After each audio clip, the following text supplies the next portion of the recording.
আল্লাহ পাক তোমাকে কি জন্য দুনিয়ায় পাঠিয়েছেন। একটু চিন্তা করবা, 1 মিনিট একটু চিন্তা করবা যে তুমি পৃথিবীতে নাই, তুমি পৃথিবীতে নাই, তুমি মারা গেছো। চিন্তা করবা তুমি মারা গেছো। এরপর চিন্তা করবা তুমি যে মারা গেছো পৃথিবীর কারো কোনো সমস্যা হচ্ছে কিনা। তুমি যে মারা গেছো পৃথিবী কি থেমে আছে? তোমার পরিবার থেমে থাকবে? তোমার শিক্ষা, তোমার বন্ধু বান্ধব, তোমার আত্মীয় স্বজন কেউ থেমে থাকবে? কেউ থেমে থাকবে না। তুমি পৃথিবীতে থাকো বা না থাকো কারো কিছু আসে যাবে না। আল্লাহ পাক তোমাকে যে পৃথিবীতে রেখেছেন একটা সুযোগ খালি দিয়েছেন, যাতে তুমি আল্লাহর দ্বীনের জন্য কিছু করতে পারো। এটাই আল্লাহ তোমার কাছে চান, আর কিচ্ছু চান না। আর কিচ্ছু আল্লাহ তোমার কাছে চান না। আল্লাহ চান তুমি একজন ভালো মানুষ হও, ভালো মুসলিম হও এবং দ্বীনের জন্য কিছু খেদমত করে পৃথিবী থেকে বিদায় নাও। এই দিন তুমি ছাড়াও বিজয়ী হবে ইনশাআল্লাহ। তুমি থাকো বা না থাকো এই দিন কিন্তু বিজয়ী হবেই। হয় তোমাকে নিয়ে হবে অথবা তোমাকে ছাড়াই হবে। জীবনের উদ্দেশ্য ফিক্স করো। জীবনের উদ্দেশ্য একটাই, জান্নাত।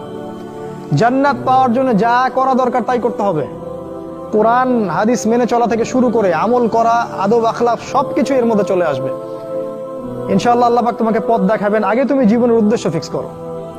একটা কথা বলি, সবাই তোমাদেরকে বলবে জীবনে সফল হতে হবে। অনেক কথা আমি বলছি আমার ব্যক্তিগত অভিজ্ঞতা থেকেই বলছি। আল্লাহ পাক আলহামদুলিল্লাহ ফার্স্ট সেকেন্ড ছাড়া রেজাল্ট আমাদের হতো না। যখন থেকে আমরা বুঝতে পেরেছি যে ট্র্যাকে আমরা যাচ্ছি সে ট্র্যাকটা ভুল, সেই ট্র্যাকটা ভুল, এই বুঝটা যখন থেকে আসছে আমাদের মধ্যে, আমরা চেষ্টা করছি অন্যদেরকে আমাদের শিক্ষা দিয়ে সচেতন করার জন্য। আমরাও ভুল করেছি, ভুলের উপর ভুল করেছি। আল্লাহ পাক যেন মাফ করেন। আল্লাহ সাফল্যের সংজ্ঞা শেখানো হতো আমাদেরকে পরিবার থেকে। সফল হতে হবে বাবা, নিজের পায়ে দাঁড়াতে হবে, বাবাকে দেখতে হবে, মাকে দেখতে হবে, অমুক তমুক ইত্যাদি ইত্যাদি। বিয়ে করবি কি নিয়ে, তোর তো কিছুই নাই, বলে নাই কথাগুলো। আসলে চাকরি বাকরি করতে হবে, প্রতিষ্ঠিত হতে হবে। শোনো, সাফল্যের একটা সংজ্ঞা দিয়েছেন আল্লাহ কোরআনে, একটাই সংজ্ঞা, সূরা আল ইমরানের মধ্যে আছে। আজকে আমি সব ডিটেলস বলার সময় পাচ্ছি না। সূরা আল ইমরানের মধ্যে আছে কুল্লু নাফসিন যায়িকাতুল মাউত, প্রত্যেকটা নফস মারা যাবে এবং কিয়ামতের মাঠে তাদের পুরোপুরি প্রতিদান তাদেরকে দেয়া হবে। এখানে আল্লাহ সাফল্যের সংজ্ঞা দিয়েছেন, ফামান যুহজিহা আনিন নার ওয়া উদখিলাল জান্নাহ ফাকাদ ফাজ। ওই দিন কিয়ামতের মাঠে যাকে জাহান্নাম থেকে বাঁচানো হবে আর জান্নাতে প্রবেশ করানো হবে, ফাকাদ ফাজা, এই ব্যক্তি হচ্ছে সফল। সাফল্যের সংজ্ঞা কোথায় পাইলেন?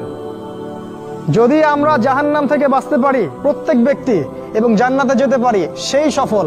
এছাড়া কেউই সফল না।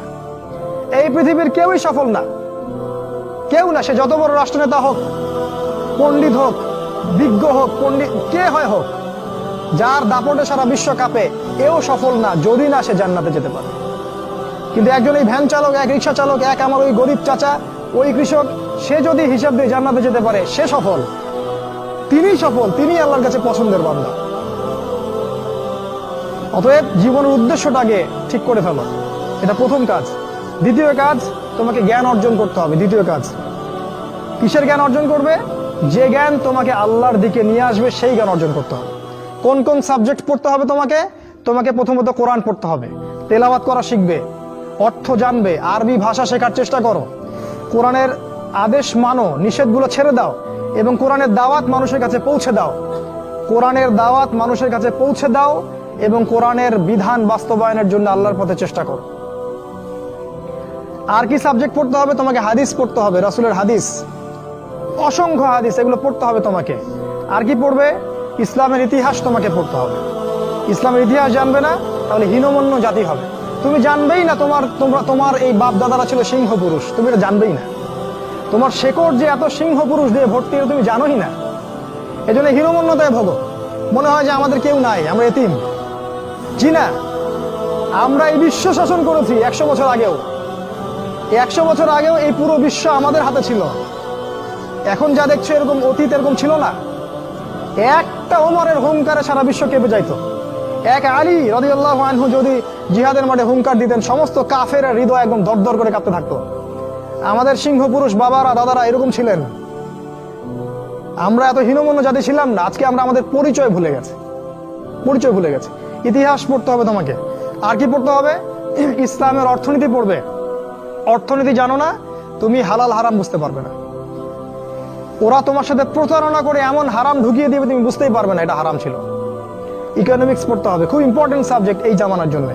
আর কি পড়তে? পলিটিক্যাল সায়েন্স, এই বিশ্ব রাজনীতি সম্পর্কে পড়াশোনা করবে, এটা গুরুত্বপূর্ণ সাবজেক্ট। এছাড়া জেনারেল লাইনে যে পড়াশোনাগুলো করছো এগুলো ভালো, আমি এগুলো করতে নিষেধ করিনি। আমি বলেছি এগুলোর শিকড়টা হবে ইসলামিক। তুমি ডাক্তার হও আর ইঞ্জিনিয়ার হও আর কি হও, এটাতে আমাদের কোনো আপত্তি নাই, শিকড়টা হতে হবে ইসলামিক, কোরআন এবং সুন্নাহ ভিত্তিক। আর একটা সাবজেক্ট পড়বে ফিকহ। ফিকহ যদি না পড়ো তাহলে কি হবে জানো? তাহলে নফল মুস্তাহাব আমলগুলো নিয়ে মারামারি কাটাকাটি করে ফরজ ঐক্য নষ্ট করে ফেলবে। এখনকার দেখো না যে অল্প কিছু পড়াশোনা করে, 2 পাতা পড়াশোনা করে দায়ী হয়ে গেছে একেবারে। কোরআনটা ঠিক মতো পড়তে পারে না, কোরআনটা রিডিং ঠিক মতো পড়তে পারে না, বড় বড় ফতোয়া দিয়ে বেড়াচ্ছে, ওইটা হালাল আর ওইটা হারাম, ওইটা অমুকের এই নাই অমুকের সেই নাই। হচ্ছে না এটা ফিকহ না জানার কারণে হচ্ছে। ফিকহের বুঝ কঠিন বুঝ, গভীর বুঝ। এই জন্য ইমাম আবু হানিফা থেকে শুরু করে যত ফকিহ ছিলেন সবাইকে ভক্তি শ্রদ্ধা সম্মান করতে শিখো। ফিকহটা অনেক কঠিন একটা জিনিস। আমরা তো এখানে সমালোচনা বেশি করতে চাই, এটা ঠিক না। এই ফিকহের জ্ঞান না থাকলে তুমি কোনটা ফরজ, কোনটাকে বেশি গুরুত্ব দেওয়া লাগবে, কোনটা নফল, কোনটাকে মুস্তাহাব, কোনটা ওয়াজিব পর্যায়ের, কোনটা সুন্নতে মুআক্কাদা, কোনটা কি, সব বুঝতে পারবে না। আর না বুঝতে পারলে তুমি কি করবা? যে বিষয়ে ছাড় দেয়া যেত সেটাকে ছাড় না দিয়ে তুমি বড় বড় জিনিসগুলোকে ভেঙে ফেলবা। খেয়াল করে দেখবেন ছোট ছোট মাসআলাগুলোকে নিয়ে, যেগুলো ইখতিলাফি মাসআলা, যেগুলো নিয়ে সাহাবায়ে কেরামদের মধ্যে দ্বিমত ছিল, এগুলোকে নিয়ে বাংলাদেশের শত শত দল হয়ে গেছে। হয় নাই? কোন দল কি বলেছে আল্লাহ নাই? কোন দল বলে যে রাসূল নাই, কোরআন নাই, আমাদের কেবলা আলাদা, এটা বলে? সবার আল্লাহ এক, রাসূল এক, কেবলা এক, কোরআন এক, সুন্নাহ এক, সব এক। তাহলে এতগুলো দল কেন হলো? ওই যে সংকীর্ণ মানসিকতা এবং এই ফিকহের বুঝ না থাকার কারণে। তাই ফিকহটা পড়বে, না হলে তোমার দ্বারা উপকার না হয় উম্মার ক্ষতি হয়ে যাবে, তোমার দ্বারা উপকার না হয় উম্মার ক্ষতি হয়ে যাবে। আর 2-1টা সাবজেক্ট বলছি, জিও পলিটিক্স, ভূ রাজনৈতিক প্রেক্ষাপটটা পড়তে হবে তোমাকে। এর সাথে একটা সাবজেক্ট অবশ্যই পড়বে রাসূলুল্লাহ সাল্লাল্লাহু আলাইহি ওয়াসাল্লামের জীবনী। এই কয়েকটা সাবজেক্ট পড়তে পারো, শেষ জামানায় ইনশাআল্লাহ আল্লাহ পাক তোমার হাতে পতাকা দিবেন এবং তুমি আল্লাহর দ্বীনের পতাকা বহন করবে ইনশাআল্লাহ। জ্ঞান নাই, কিচ্ছু করতে পারবে না। যদি তুমি জ্ঞান অর্জন করতে না পারো তুমি বাতিলের মোকাবেলা করতে পারবে না। এখনকার যুদ্ধটা অস্ত্রের যুদ্ধ না, এখনকার যুদ্ধ জ্ঞানের যুদ্ধ। তুমি ওদের সাথে অস্ত্রের যুদ্ধ করে পারবে না, এখনকার যুদ্ধটা জ্ঞানের যুদ্ধ। ওটাও আসবে সামনে, যখন ইমামুল মাহদী আসবেন সারা বিশ্ব জুড়ে মালহামা শুরু হবে, তখন মহাযুদ্ধ।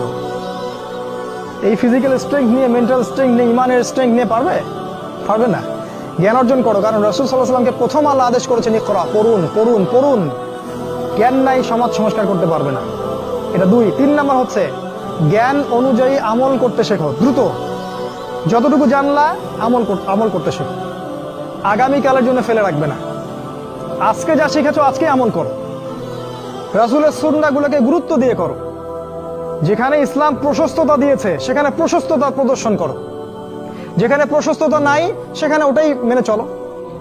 ইসলাম একটা প্রশস্ত রিলিজিয়ন, এখানে অনেক কিছু প্রশস্ততা আছে, সেই প্রশস্ত ইসলাম ফলো করো, আমলগুলো করো। প্রতিদিন 5 ওয়াক্ত সালাত মসজিদে জামাতের সাথে পড়তে হবে।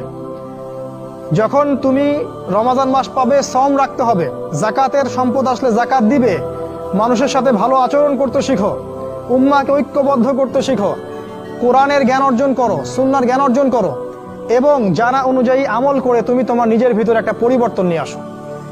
পবিত্র হওয়ার চেষ্টা করো, সব পাপ থেকে তওবা করে ফিরে আসো। রাসূলের সুন্নাহগুলোকে গুরুত্ব দাও। A to Z, বাথরুমে যাওয়া থেকে শুরু করে তোমার জীবনের প্রতিটা ক্ষেত্রে নবীজির সুন্নাহগুলোকে তোমার উপর বাস্তবায়ন করো।